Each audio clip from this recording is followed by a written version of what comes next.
Good morning, শুভ সকাল। আশা করি সবাই ভালো আছো, আমরাও ভালোই আছি। তো ছেলেমেয়েকে স্কুলে পাঠানোর আগেই আমার সব কাজ হয়ে গেছিলো।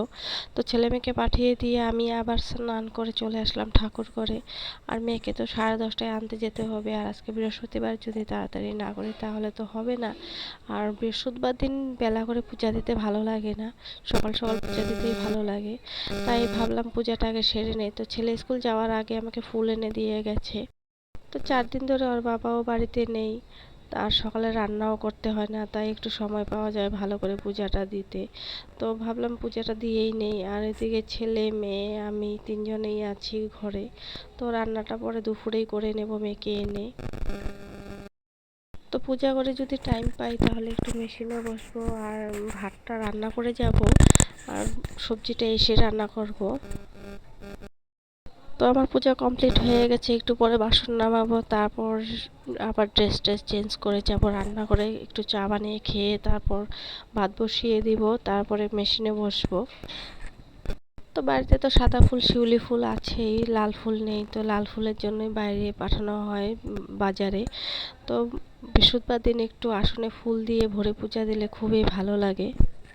তো চাটা খেয়ে বসে পড়লাম মেশিনে, ওইদিক দিয়ে ভাত হচ্ছে আর এদিকে আমি মেশিনে বসলাম, যে যতটুকু পারি অতটুকু করে নিই কাজ, বাকিটা এসে করব।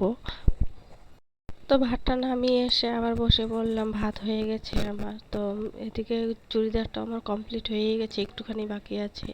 গলা পট্টিটা লাগাবো, সাইডটা মারবো, তাহলেই হয়ে গেল। তারপর যাব মেয়েকে আনতে স্কুলে। তো ওইদিকে ঘড়িও দেখছি কটা বাজে, দেখলাম যে টাইম আছে, তো ভাবলাম পুরাটা কমপ্লিট করেই তাহলেই যাই। তো চুড়িদারটা দুটো সেলাই করতে হবে, উপরেরটা হবে নেটের, নিচেরটা হবে স্যাটিন কাপড়ে। তো স্যাটিন কাপড়টা আমি যতটুকু পারছি অতটুকু করে নিচ্ছি, যদি কমপ্লিট হয়ে যায় তাহলে তো আমারই ভালো, তাহলে এসে নেটেরটা ধরতে পারবো। আর এদিকে শরীরটাও ভালো না, জ্বর আছে, মানে মেশিনে বসার মতো অবস্থাতেও নাই। তথাপিও বসলাম, যে কাজ করে রাখলে আমারই ভালো, আমারই সময়টা পাওয়া যাবে, পরে দিয়ে আমি ফ্রি থাকবো। তাই ভাবলাম বসে পড়লাম। আর ওইদিকে নেটেরটা দেখি কখন করি, কাস্টমার তো নিতে আসবে সানডে। তো সানডের আগে যদি আমি কমপ্লিট করতে পারি তাহলে তো আমারই ভালো। তো রেডি হয়ে বেরিয়ে পড়লাম মেয়েকে আনতে। ওইদিকে ওর মাও ফোন করেছে যে চলে এসো, টেকার ছেড়ে দিয়েছে। তো আমি বললাম যে আমিও বেরিয়ে গেছি, দাঁড়াও আসছি। মেয়েকে আনতে যাচ্ছি আর ভাবতে ভাবতে যাচ্ছি যে এসে কি রান্না করব, কালকের তো একটু সবজি আছেই, এখন এসে কি রান্না করব ওটাই ভাবছি। তো ঘরে সয়াবিন আছে, তো মনে মনে ভাবছি যে ওটাই এসে রান্না করে নেব, ছেলে মেয়ে দুজনেই ভালোবাসে। তো ঘরে ঢোকার সাথে সাথে মেয়ে বলছে, মা আমার খিদা পেয়েছে, আমাকে খেতে দিয়ে দাও। তো আমি বললাম ঠিক আছে বস, কালকের একটু ডিমের ঝোল আছে, ওই ডিমের ঝোল দিয়ে আমি তোকে খাইয়ে দিই। আর দেখি ছেলে বললো, মা আমারও খিদে পেয়েছে, আমাকেও দিয়ে দাও, ডিমের ঝোলেই হবে, আর কিছু রান্না করতে হবে না এখন, দাও। তো ছেলে তো এক্সাম, তো ছেলে এসেই পড়ে 12টার সময় ঘরে। তো দুপুরে খাওয়া দাওয়ার পরে বাসন টাসন ধুয়ে নিয়েছি, তারপর রান্নাঘরটা একটু পরিষ্কার করে নিলাম, সেলফগুলো নোংরা হয়েছিল ওগুলো একটু পরিষ্কার করলাম, তারপর আবার স্নান করে আসলাম। আর ঘুম আসেনি দুপুরে, বিকালে সন্ধ্যা বাতি দিয়ে তারপর ছেলে মেয়েদের টিফিন বানিয়ে আর গ্যাস বন্ধ করে নিয়ে আমি রান্না বসিয়ে দিয়েছি।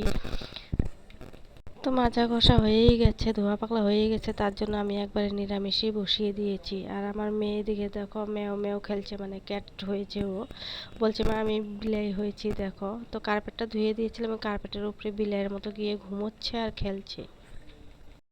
তো মেয়েকে বললাম, মা তোকে ভাত দিয়ে দিই, তুই খেয়ে নে। তো বললো ঠিক আছে, আমাকে কাঁটা চামচ দিবে আর চামচ দিবে, আমি কাঁটা চামচ দিয়ে আর চামচ দিয়ে ভাত খাবো। তো আমি বললাম তো চিকেন কীভাবে খাবি, বললো যে এইভাবেই খাবো, তুমি দাও। তো গরম লাগছিল বলে ড্রেসটা আমি খুলে দিলাম, পুরো ঘেমে গেছে খেলতে খেলতে। তো ঘরে ছোট বাচ্চা থাকলে জানোই তো উৎপাত। আমার মেয়ের তো শরীরে সুস্থিরতা নেই, শুধু লাফালাফি ঝাপাঝাপি করতেই থাকে, তাই একটু বেশি ঘেমে যায়। তো আজকে এই পর্যন্তই, কালকে আবার দেখা হবে তোমাদের সাথে। ভালো লাগলে লাইক করে দিও, সাবস্ক্রাইব করে দিও, কমেন্টে জানিও। Tata, bye bye, good night.